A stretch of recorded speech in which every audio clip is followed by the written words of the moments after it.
Hey everyone, welcome back to Realpolitik. Today we are going to be talking about the latest developments in Ukraine for May the 30th, 2023. Now, before we start, make sure to like and subscribe, and let's get right into it. So, there's been a flurry of activity during the last 24 to 48 to 72 hours, during the last 2 to 3 days, all over the map. We're going to go over everything.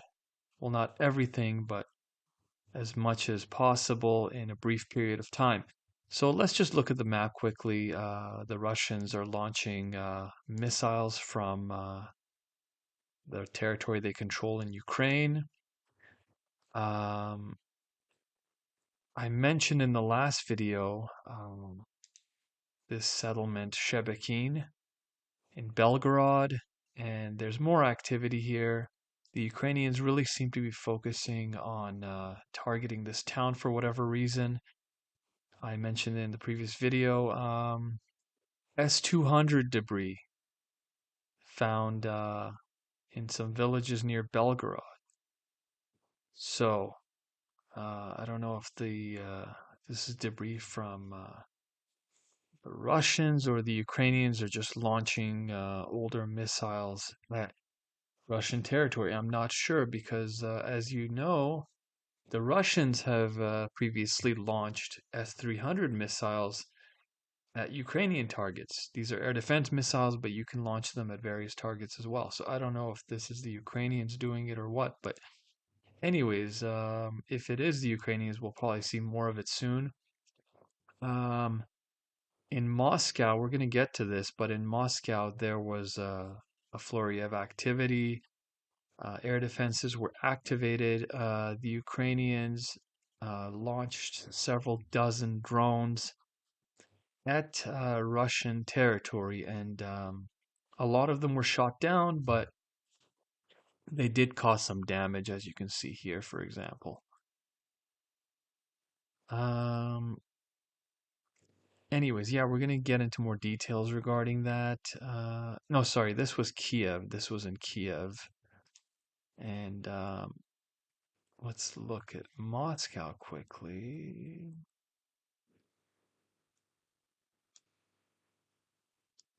This is the remnants of a drone that was shot down. Some remnants. And yeah, we're gonna look at some more details in a second. Train derailment in the Ulyanovsk region as well, just east of several hundred kilometers east of Moscow. Anyways, let's look at some multimedia. Let's look at some footage. Actually, yeah, I meant to show this to you guys yesterday. Some Ukrainians were taken prisoner, and this happened in near Seversk in the city of in the village of Bilohorivka, which has been fought over for quite some time. You can see symbols representing the Russians shelling this village. Um, so yeah, this has been the fighting for this village and this front line has been ongoing. Well, let's take a look at some of these Ukrainian prisoners who are from the 82nd Air Mobile Brigade. Ну что, отвоевались?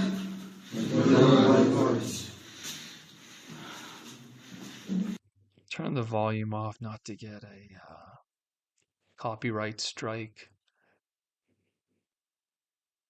Sometimes they might say a swear word and then, YouTube, they'll just give you, they'll suspend your account. So this has happened to a few people that cover this kind of stuff. Actually, NWE War Reports, a channel I watch, hasn't posted anything in a week. I'm not sure what's going on, but he got copyright strikes in the past. Might have happened again. They just find any excuse. They'll even dig up an old video from months back, and they might, it just happens. Anyways, so this is a building in Kiev that was hit with a Shahed 136 drone. And let's take a look at 24 UJ-22 drones, which were launched at Moscow. I'll turn on the sound for this. Смотри, блядь. Смотри. Смотри, вот прям над нашим домом, братан. Прям над нашим домом. Прям на меня летит, сука. Смотри, блядь. Смотри. Посмотри, брат. You can Ты see the видишь? drone right there. Вот, Рома. Ты видишь? These are the UJ-22 drones. They've been identified. I'm going to show you more info about these drones in a second. But this is footage of the Ukrainians in Kiev running into shelters, underground shelters.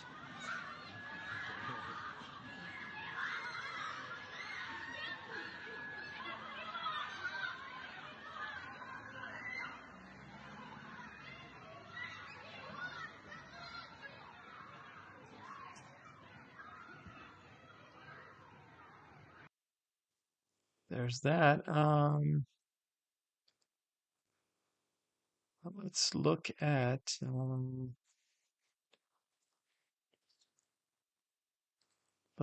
the Ukrainians. Just yesterday, they're claiming that they shot down 37 Russian cruise missiles, almost 30 Iran-2 Shahed type drones, the Iranian-made drones. So that's a significant number. Actually, yesterday, some analysts are claiming that it was the largest. Russia launched the largest number of Shahed drones towards Kiev that they've ever launched, that they've ever used. So, if you recall last year how they were saying Russia's going to run out of missiles, Russia's going to run out of this or that. Well, I don't think they're running out of drones or missiles or weapons anytime soon.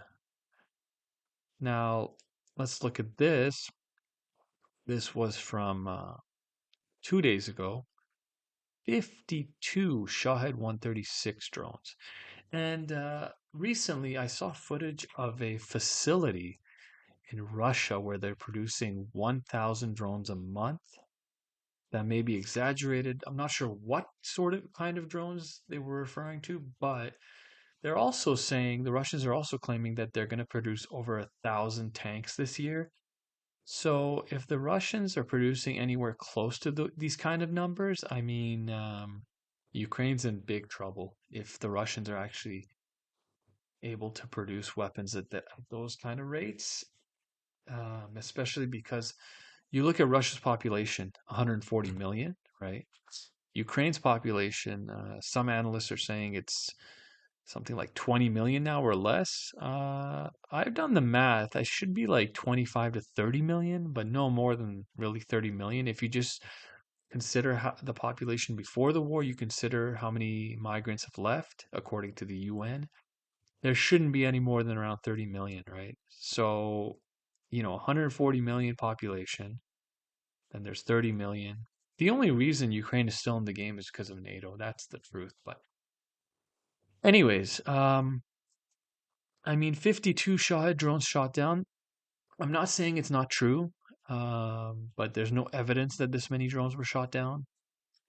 But at the same time, we're not seeing any. I mean, we're seeing footage of buildings being damaged in Ukraine and on both sides actually in the last few days, but we're not seeing a lot of footage of specific military targets being destroyed. There's claims, the Russians are claiming that they destroyed, half a dozen or more ammo depots in the last little while. There's some footage of some targets being hit, but uh, I think one thing I should mention is that in the last time, if you remember last week, when the Russians struck a few Patriot batteries, according to the Russians, 5, but the Ukrainians say 1 battery was damaged. Anyways, when that happened, right afterwards, several war bloggers, Ukrainian war bloggers, were arrested.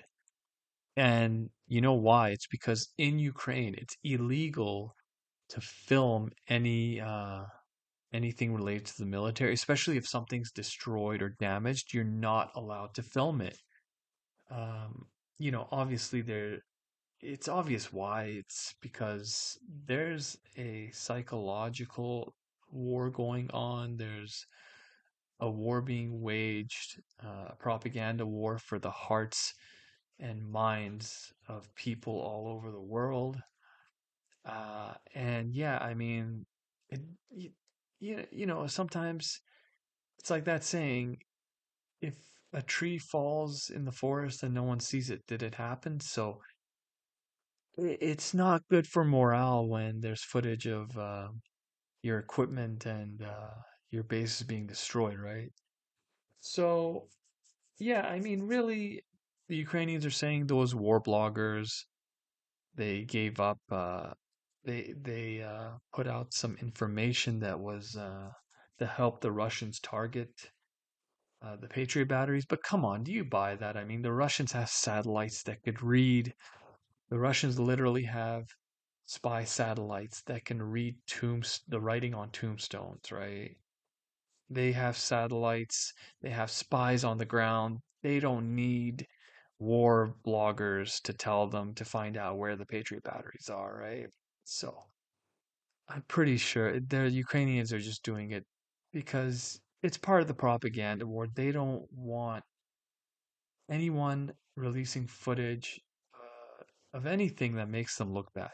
Anyways, enough blabbing. Let's go on to the next thing. So, no, okay, never mind this.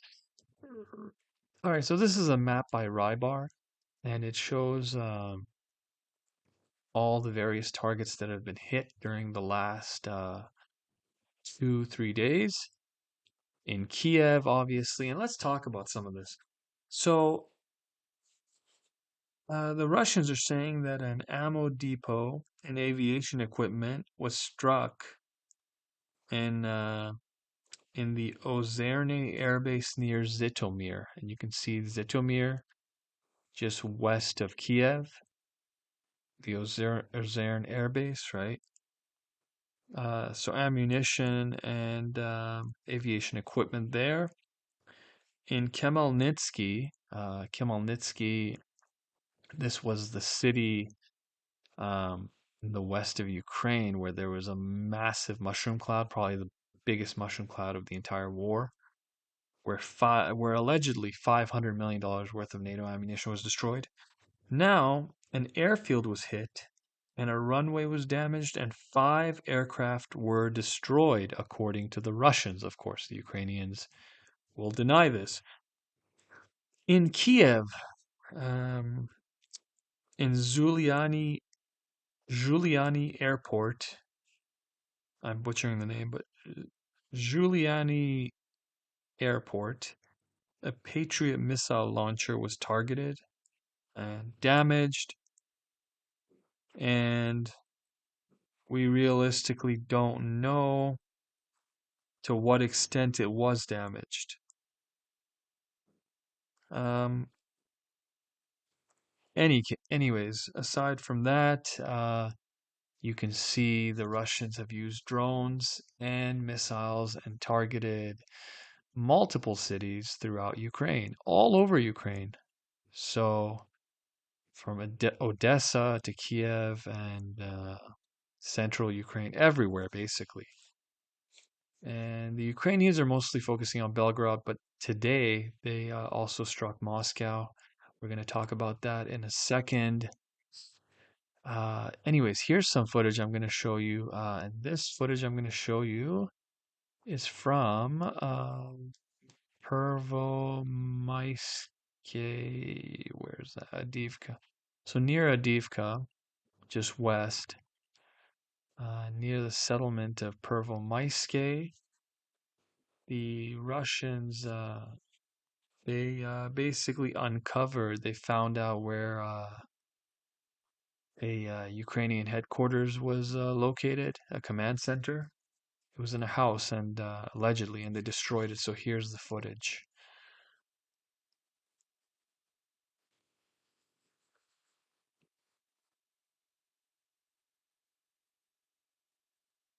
And this was destroyed with a D-20 artillery unit.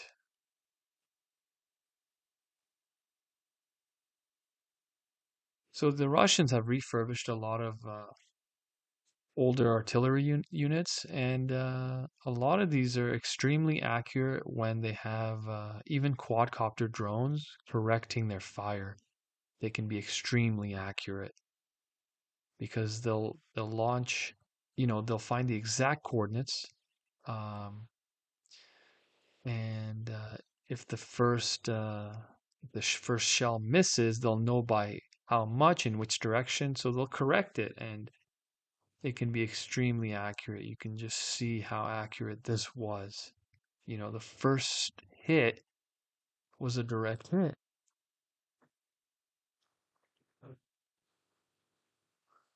The next one was slightly off, but still it did what it was supposed to do.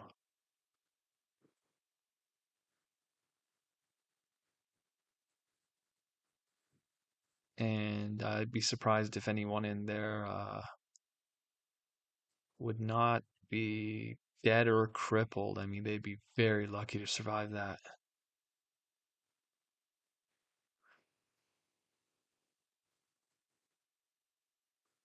In any case, let's go on to the next bit of the next video.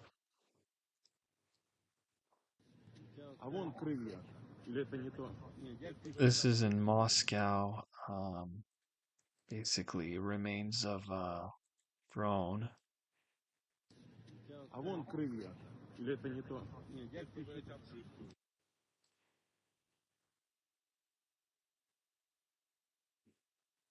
And we're going to talk about exactly what kind of drone.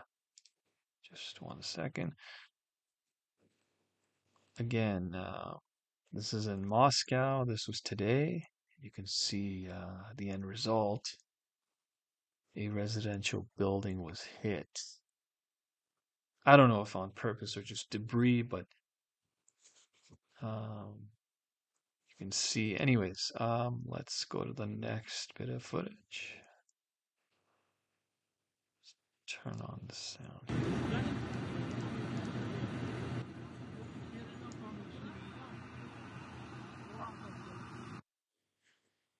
Now the residential building.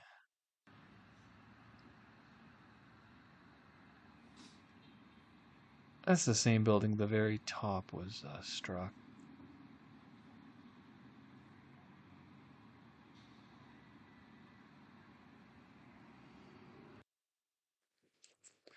Okay. Again, more footage from the same building. Okay. Now, this is a Ukrainian drone being, after it was shot down. So Ukraine launched more than a dozen drones, and most of them were shot down. And here you can see this one right here. Footage of a Ukrainian drone being shot down. Let's watch that again.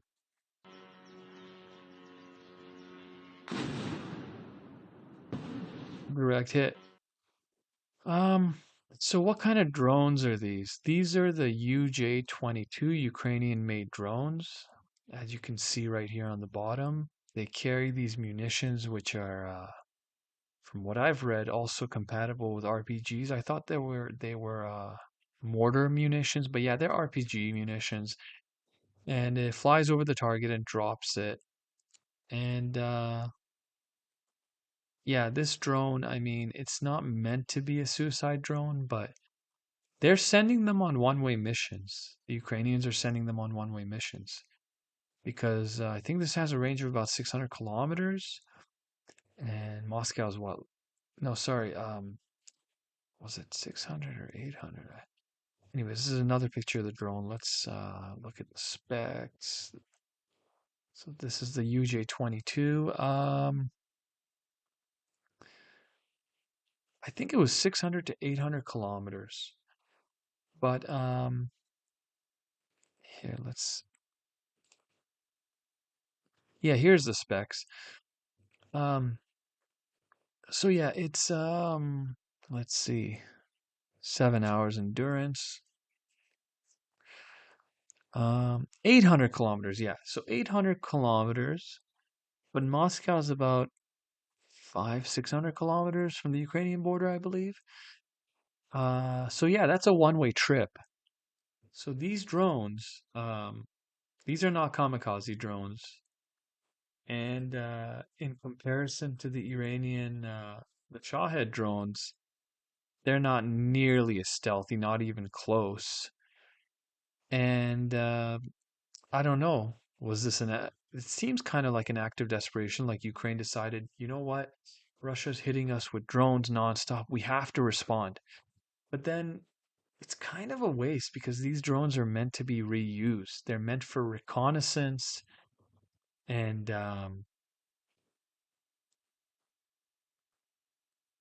yeah, it says here meant to be used in adverse weather and electronic warfare environments. Um, Surveillance recon. I mean, yeah, this would be good for surveillance. This would be uh, a drone that you reuse. So I think it's just like it's kind of I don't know. The Ukrainians not really having an option and just really wanting to respond, but it's kind of a waste. But anyways, that's what they did. Anyways, let's talk about something else. I'll show you some footage of there's been a very serious occurrence in northern Kosovo, south of Serbia. Because in northern Kosovo there is a Serbian population and they want to join Serbia, but anyways, there's tensions and there was a protest that turned to riots over a Albanian mayor being elected, I believe, in one of the towns.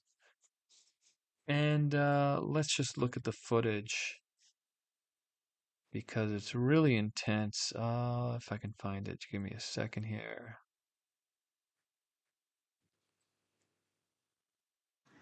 Here we go.